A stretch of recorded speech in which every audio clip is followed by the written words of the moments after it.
পরামর্শ আসতেছে, আবার একটা জিনিস আসতেছে যে ভোট। দীর্ঘ 17 বছরের আন্দোলন সংগ্রাম শেষে আজকে যে প্রেক্ষাপট তৈরি হয়েছে, যাদের কারণে, যাদের রক্তের বিনিময়ে এই আমার জাতীয়তাবাদী দলের নেতৃবৃন্দ এবং ছাত্র জনতার আন্দোলনের মাধ্যমে আজকে আমরা একটা ভোটের প্রক্রিয়াতে আমরা যাচ্ছি। সেই প্রক্রিয়াতে হয়তোবা এই 17 বছর আন্দোলন সংগ্রামে আপনাদের হয়তোবা সুযোগ হয়নি, কারণ আপনারা কেউ পেশাজীবী শ্রেণীর মানুষ আছেন, সাধারণ শ্রেণীর মানুষ আছেন, কিন্তু বিএনপিকে আপনারা মনে প্রাণে ধারণ এবং লালন করতেন, এটা আমরাও জানি। হয়তোবা এখানে যারা প্রবীণ নেতৃবৃন্দ আছে, আমরা যারা বর্তমানে নেতৃত্ব দিচ্ছি, ছাত্র দল, স্বেচ্ছাসেবক দল, আমরা জানি এখানে আওয়ামী লীগের কোনো কর্মী নাই, এটা তো সত্য নেই। তাহলে যদি তাই হয়, তাহলে আপনাদের হাতে একটা সুযোগ এসেছে। আমরা আগামীতে ত্রয়োদশ জাতীয় সংসদ নির্বাচনে, এটা শুধু আমি দায়িত্বে আছি, তাহের ভাই দায়িত্বে আছে, রুবু চাচা আছে, আলিফ ভাই আছে, গ্যালিনাপা আছে, তাদের যে শুধু দায়িত্ব তা না।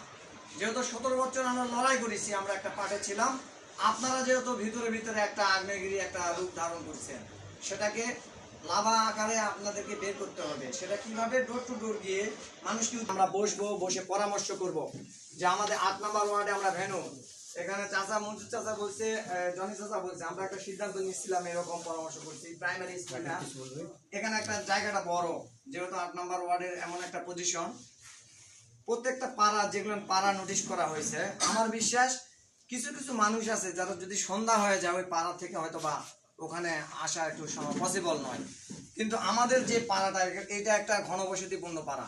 আমার বিশ্বাস যে এখানে যদি আমরা এশা নামাজ পড়ো পর্যন্ত যদি প্রোগ্রাম করি, আমাদের পাড়ার লোক কেউ উঠবে না, সরবে না। এটা আমাদের একটা প্লাস পয়েন্ট হিসেবে আমরা ধরে রাখছি। আর একটা ভেন্যু ছিল আপনার হচ্ছে পপুলার স্কুল। পপুলার স্কুলে হয়তো জায়গাটা সংকীর্ণ হয়ে যায়, তো সেহেতু নেতৃবৃন্দ সিদ্ধান্ত নিবে যে কোন জায়গাটা আমরা নির্ধারণ করলে সবার জন্য ভালো হয়।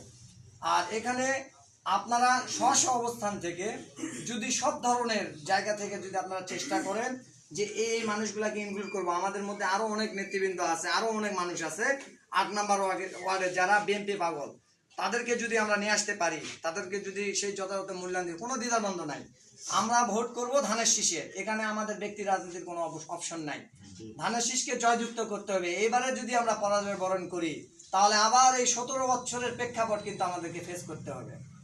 আমরা রাজপথে থেকে হামলা মামলা নির্যাতনের শিকার হয়েছি, অনেকে কারাবরণ করেছে, এটা যেন না হয়, এই পরিস্থিতিতে যেন আমাদের পড়তে না হয়, এই চ্যালেঞ্জটা সবাইকে সবার জায়গা থেকে গ্রহণ করতে হবে।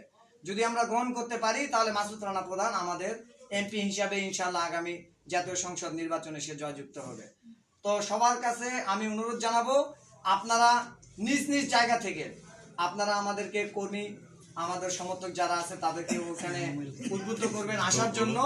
আর খাওয়া দাওয়ার যে বিষয়টা, এটা নিয়ে আপনাদেরকে চিন্তা করতে হবে না। খাওয়া দাওয়া আমাদের সিনিয়র নেতৃবৃন্দ আছে, সবচেয়ে বয়োজ্যেষ্ঠ প্রবীণ রাজনীতিবিদ আমাদের শ্রদ্ধাভাজন চাচা আছেন, আমাদের বিএনপি নেতৃবৃন্দ আছেন, ইনশাল্লাহ এটা নিয়ে আপনাদের চিন্তা করতে হবে না।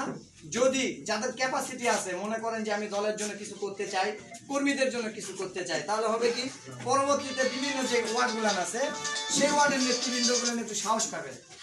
আজকে যে ওয়ার্ডের আমাদের সভাপতি সেক্রেটারি আছে, তাদের প্রতি দায়িত্ব দেওয়া হতো, তাহলে তারা একটু ভয় পাত, তাদেরকে সহযোগিতা করার কারণে তারা একটু সাহস পাচ্ছে। পর্যায়ক্রমে যে ওয়ার্ডগুলোতে আমরা যাব, সেই ওয়ার্ডের নেতৃবৃন্দগুলো একটু সাহস পাবে।